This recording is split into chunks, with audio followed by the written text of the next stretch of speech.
Hello दोस्तों, तो कैसे हैं आप लोग। तो भाई आज हम लोग कवर करने वाले हैं भारत और एशिया का सबसे बड़ा किला चित्तौड़गढ़ का किला। तो चलो बिना देरी के हुए शुरू करते हैं। तो सबसे पहले मैं बता दूं, चित्तौड़गढ़ किला जाने के लिए आप बाई ट्रेन, बाई बस या बाई रोड भी जा सकते हो।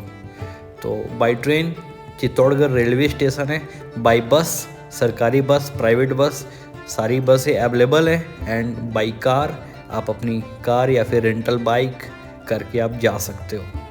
चित्तौड़गढ़ ज़्यादा बड़ा सिटी तो नहीं है, बट हाँ एवरेज है। वहाँ आपको हर एक चीज़ अवेलेबल मिल जाएगी। सामने आप देख रहे हो चित्तौड़गढ़ का किला। अभी ठंडी का टाइम है तो थोड़ा धुंधला दिखाई दे रहा है, और बाकी ये पीक सीज़न है मेवाड़ यानी कि उदयपुर चित्तौड़गढ़ घूमने का, तो बहुत ज़्यादा रस मिला हमें। तो नीचे किले की स्टार्टिंग से लेके टॉप यानी कि यहाँ पे टिकट कटती है, स्टार्टिंग होती है घूमने का, वहाँ तक जाने में हमें तकरीबन 20 से 25 या 30 मिनट से ज़्यादा लग गया था टाइम। तो सामने आप ये व्यू देख रहे हो चित्तौड़गढ़ फोर्ट का। खाने पीने के लिए कई सारे होटल मिल जाएंगे आपको, उसका कोई लोड नहीं है। बाकी ऊपर में भी कई सारे छोटे छोटे शॉप्स अवेलेबल हैं, और यहाँ से हमें जाम का सामना करना पड़ा। काफ़ी ट्रैफिक थी। एक्चुअली ये सिंगल रोड है, तो गेट के पास काफ़ी जाम होता है यहाँ पे। ये टाइम लैप्स के माध्यम से आप देख रहे होंगे, रोड बिल्कुल पतली है, और जहाँ पे गेट है वहाँ पे तो बिल्कुल ही पतली है। यहाँ पे गाड़ियों की लंबी कतार लगी हुई थी, क्योंकि ये पीक सीज़न है। इस ट्रैफिक से निकलने के बाद हम अब उस लोकेशन पे पहुंच गए हैं जहाँ से हमें राइट लेना है इस मंदिर के पास से। और अब जब अपनी ट्रिप कंप्लीट करके आओगे तो यहीं से लेफ़्ट वाली रोड से आप निकल कर राइट लोगे तो आप बाहर निकल जाते हो। ये जो आप देख पा रहे होंगे कई सारे चबूतरे बने हुए हैं, तो यहाँ के जो निवासी हैं उनके जो अगर परिजन डेथ कर जाते हैं तो उनको ये स्थान देते हैं यहाँ पे। चित्तौड़गढ़ फोर्ट का ये टिकट काउंटर एरिया है। यहाँ पे आप ऑफलाइन या ऑनलाइन बारकोड को स्कैन करा के टिकट ले सकते हो। साथ ही साथ आप अपने गाड़ी की भी एंट्री टिकट ले सकते हो, जिसका चार्ज 4 व्हीलर के 40, 3 व्हीलर के 20 एंड 2 व्हीलर के 10 रुपीज़ है। टिकट काउंटर से थोड़ा आगे में ही एक बहुत अच्छा सीन है, जहाँ से पूरा का पूरा चित्तौड़गढ़ बहुत अच्छा विजिबल रहने वाला है।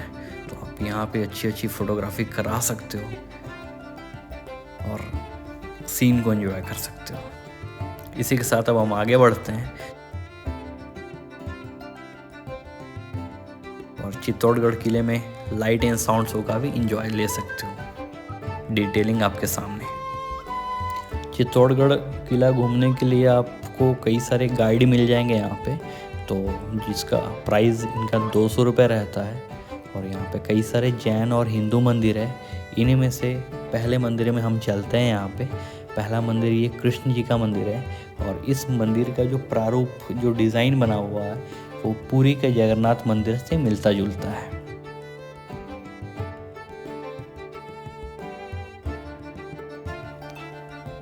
यहाँ पे आप अच्छी अच्छी फोटोग्राफी करा सकते हो। एंड सामने आप ये जो मंदिर देख रहे हो, ये श्री मीरा जी का मंदिर है। तो चलिए अंदर से दर्शन करते हैं। चित्तौड़गढ़ के किसी भी मंदिर की मूर्ति के सामने आप अपनी सेल्फी या अपनी फ़ोटो नहीं ले सकते, बाकी आप वीडियो बना सकते हो। एंड ये कुछ डिटेलिंग है इस मंदिर के बारे में। तो ये मंदिर की दर्शन करने के बाद अब हम सामने वाले कृष्ण जी के मंदिर में चलते हैं एंड दर्शन करते हैं। तो चलो।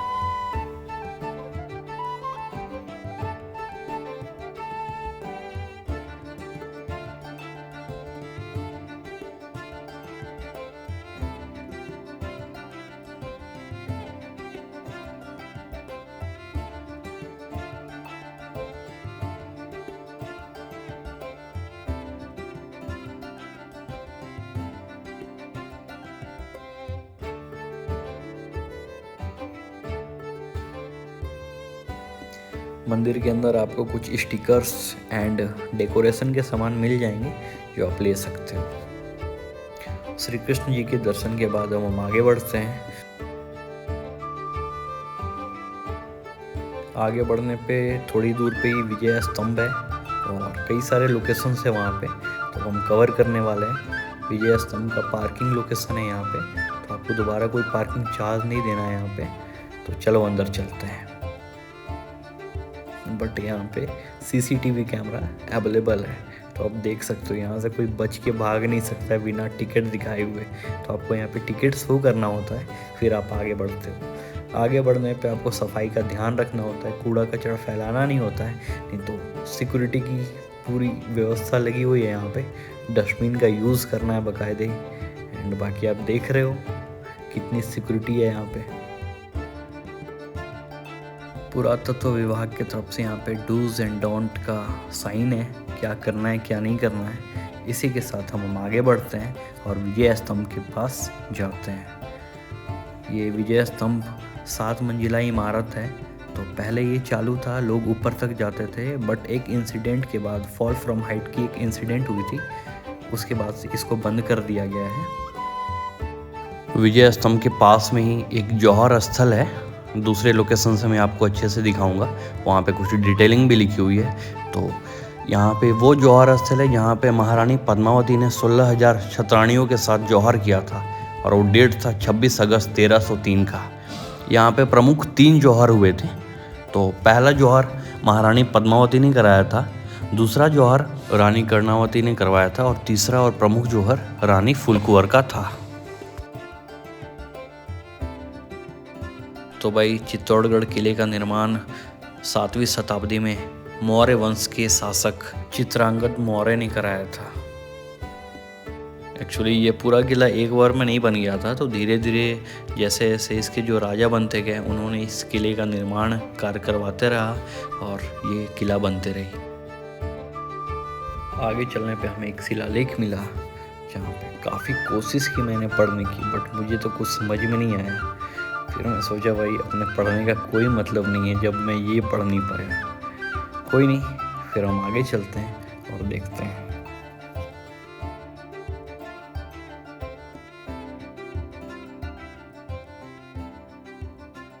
यहाँ पे पीछे से आपको इस सीन देखने को मिल जाता है विजय स्तंभ का, बाकी कुछ खास नहीं है पीछे साइड में। अगर आप गाइड हायर करते हो तो वो आपको फुल डिटेलिंग बताता है यहाँ पे हर एक लोकेशन की, हर एक चीज़ की।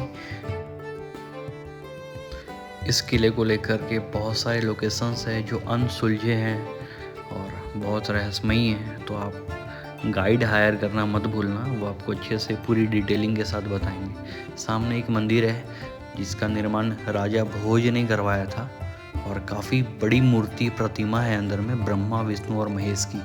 तो डिटेलिंग आपके सामने है और हम अंदर चलते हैं दर्शन करने।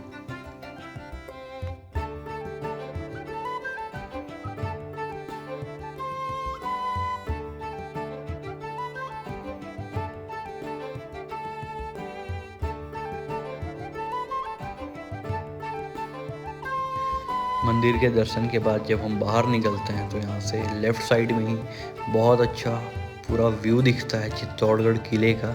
यहाँ से वो लोकेशन दिखता है जो कि काफ़ी वायरल है चित्तौड़गढ़ का। अगर आप कभी भी सर्च करो तो ये लोकेशन सामने आता है।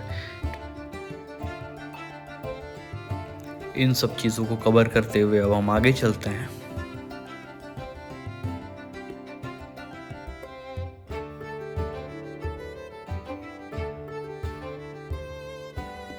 मंदिर के दर्शन के बाद अब हम सामने पहुंचते हैं जौहर स्थल के पास। तो यहाँ पे सारी डिटेलिंग आपको मिल जाएगी, आप यहाँ पे पढ़ सकते हो। हर एक चीज़ के बारे में यहाँ पे ब्यौरा दिया हुआ है, कब कैसे जौहर हुआ था, किन किन रानियों का जौहर है यहाँ पे आप देख सकते हो। तो अब राजा राम मोहन रॉय के द्वारा जो सती प्रथा ख़त्म कर दी गई थी, तो उस समय इस कुंड को पार्क के रूप में बना दिया गया है ताकि कोई ऐसा सती वाला सीन दोबारा ना हो। इसी के साथ हम आगे चलते हैं और गौमुख कुंड के पास पहुंचते हैं। तो अब यहाँ से जो मेन सीन है चित्तौड़गढ़ का वो शुरू होने वाला है। गौमुख कुंड के लिए जब आप नीचे आते हो तो यहाँ पे रानी पद्मावती जी का काल्पनिक मूर्ति है, आप उसके दर्शन कर सकते हो। एक्चुअली कहा जाता है कि रानी पद्मावती जी को किसी ने नहीं देखा था, तो उनकी एक काल्पनिक मूर्ति बनाई गई थी। तो ये है वो मूर्ति। इसके बाद हम नीचे चलते हैं और यहाँ से आप वो तालाब देख रहे हो, यहाँ पे रानियाँ स्विमिंग किया करती थी। तो अब हम गौमुख कुंड के पास आ गए हैं। तो ये बहुत बड़ा तालाब है, यहाँ पे बहुत छोटी छोटी और काफ़ी बड़ी बड़ी भी मछलियाँ होती हैं जो कि रेयर केस में दिखती हैं। मैं अंडर वाटर करके आपको दिखाना चाहता हूँ। और अब बारी आ गई है गौमुख कुंड का दर्शन करने का। तो ये गौमुख कुंड है जहाँ से सीधा का सीधा पानी शिवलिंग के ऊपर गिरता है और कहा जाता है कि गौमुख कुंड के पानी को पीने से आप रोग से मुक्ति पाते हो। तो हमने भी ये पानी पिया और इसके साथ अभी हम आगे बढ़ते हैं और जो भी लोकेशन बची हुई है उसको कवर करते हैं। यहाँ से आगे बढ़ने पे ऊपर में ही एक बेहतरीन लोकेशन सामने आता है जहाँ से आप अच्छी अच्छी फ़ोटोग्राफी करा सकते हो। यहाँ से चित्तौड़गढ़ किले का जो मेन लोकेशन है वो बहुत अच्छा विजिबल रहता है। टूरिस्ट अट्रैक्शन के लिए ये लोकेशन बेस्ट है। चित्तौड़गढ़ के इस तालाब के बारे में कहा जाता है कि महारानी पद्मावती यहाँ पे आकर स्नान करती थी। इन चीज़ों को डिटेलिंग में देखने के बाद, पीसफुली एंजॉय करने के बाद अब हम आगे चलते हैं।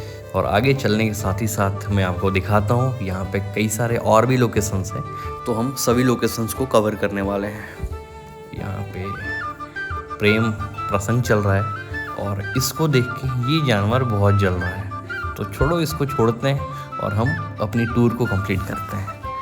यहाँ पे आगे आने पे एक बहुत अच्छा सीन सामने आता है। ये अब बंदरों से बच के रहना, तो वो सीन यहाँ से आता है। आप यहाँ पे बैठ के अच्छी अच्छी फ़ोटोग्राफी करा सकते हो। और ये एक विंडो है, इसका रहस्य उनके साथ ही चला गया। बाकी आप गाइड ले लेना, वो अच्छे से आपको डिटेलिंग बता देंगे।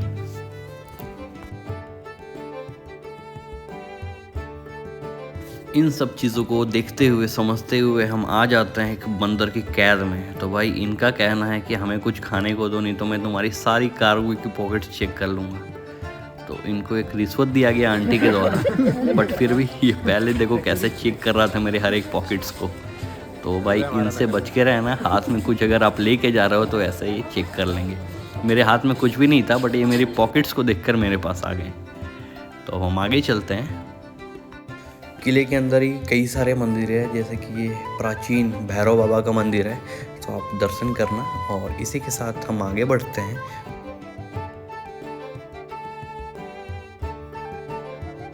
बाहर निकलने पे कई सारे लोकेशंस हैं खाने पीने के, आप वहाँ पे नाश्ता कर सकते हो। अगर आपको राजस्थानी ड्रेस में फ़ोटोग्राफी करानी है तो आप यहाँ पे अच्छी अच्छी ड्रेस चूज़ करके फ़ोटोग्राफी करा सकते हो। और इन्हीं का एक लोकेशन है शूटिंग का, वहाँ पे ये फ़ोटोग्राफी कराते हैं आपकी। तो उस हिसाब से आप अपने बजट के हिसाब से देख लेना।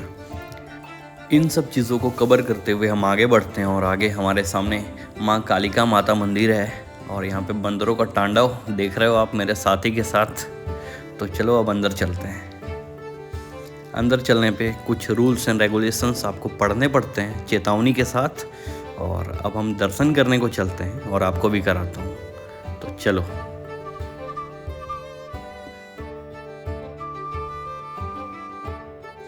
जैसा कि यहाँ पे कई सारे शिवलिंग बने हुए हैं और मैं बार बार बता रहा हूँ आपको, आप यहाँ पे अगर विजिट कर रहे हो तो गाइड लेना मत भूलना। वो सारी डिटेलिंग बताएंगे इस मंदिर के बारे में, क्या इतिहास रहा था, यहाँ पे कई सारे मंदिर क्यों खंडित हैं।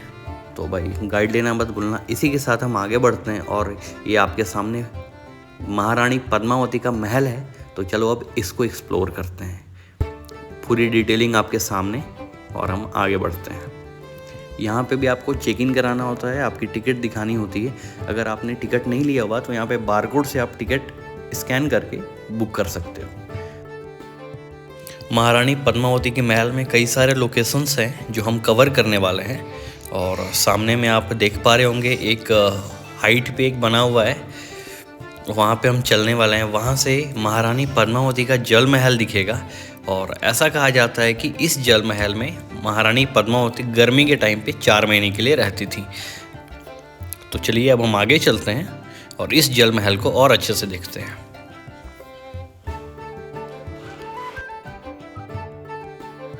अब यहाँ से आपको ये महारानी पद्मावती का जल महल अच्छे से विजिबल होगा।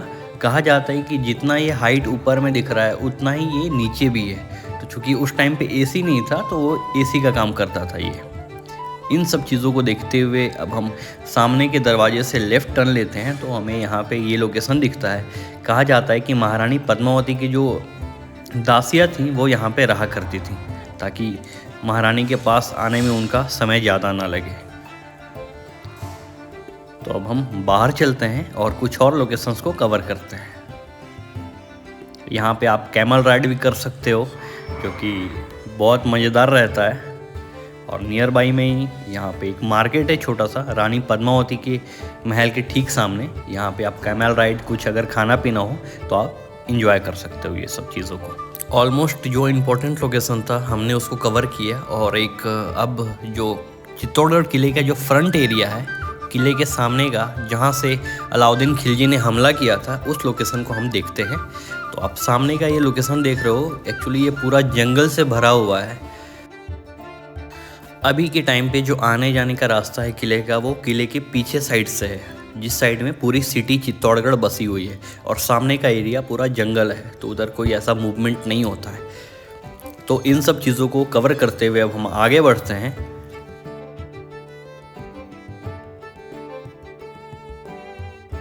आगे बढ़ने पे जो पुराने टाइम पे गुप्त दरवाज़ा था किले को सामने से आने का, उसे सूरज पोल के नाम से जाना जाता था। पोल मतलब दरवाज़ा। तो ये सामने जो आप गेट देख रहे हो ये सूरज पोल है। तो यहीं से जो मेन एंट्रेंस होता था उस टाइम पे ये था। तो यहाँ से ये व्यू ऐसा है। ये वही लोकेशन है जहाँ से अलाउद्दीन खिलजी किले पे चढ़ाई किया था फ्रंट साइड से। और ये पूरा किले की चार दीवारी जो कि काफ़ी हाइट है, ऊंची है। और अब हम आगे बढ़ते हैं। तो चूँकि शाम को 6 बजे के बाद किले का ये मेन जो गेट है सूरज पोल, ये बंद होने लगता है। तो आप उस हिसाब से अपना प्लान कर लेना आने का, ताकि आप ये इसको एंजॉय कर सको। और अब हम आगे चलते हैं। आगे चलने पे एक जैन टेम्पल है, वहाँ पे आप रुक के फ़ोटोग्राफी करा सकते हो, घूम सकते हो। और अब हम किले से बाहर निकलते हैं। जैसा मैंने बताया था, इस मंदिर से आप राइट लेते हो तो आप बाहर निकल जाते हो। तो भाई जो चित्तौड़गढ़ किले का जो मेन लोकेशन था वो सारा हमने कवर किया। और उम्मीद करता हूँ आपको ये वीडियो अच्छी लगी होगी। तो भाई मिलता हूँ नई वीडियो में नए लोकेशन के साथ। तब तक बाय बाय, टेक केयर।